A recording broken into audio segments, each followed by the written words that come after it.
Добыча нефти остается источником солидного дохода и основой экономики республики. Вот только этот процесс становится все более трудоемким. Дело в том, что нефтяникам все чаще приходится сталкиваться с трудноизвлекаемыми запасами.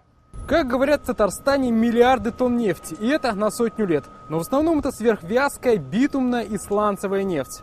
Традиционно нефти более миллиарда тонн, трудноизвлекаемых, они тоже трудноизвлекаемы. Сегодня легких нефтей практически нет. Как быть с таким крепким орешками, обсуждали на саммите. Здесь презентовали технологию, что уже появились, и прогнозировали, что еще можно сделать. Главное, как говорят сейчас, цифровизация нефтяной промышленности, то есть внедрение компьютерного моделирования и мониторинга процессов. Все говорят о цифровой технологии, мы видим, что это не разговоры, а наша нефтяная компания уже конкретно работает в этом направлении.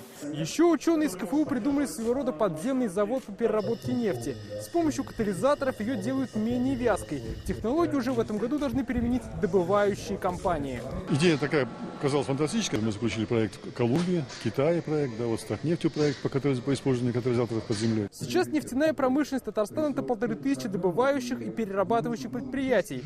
В этом году в республике уже добыли 17,5 миллионов тонн нефти. В будущем объемы собираются наращивать, и в помощь как раз будут новые технологии.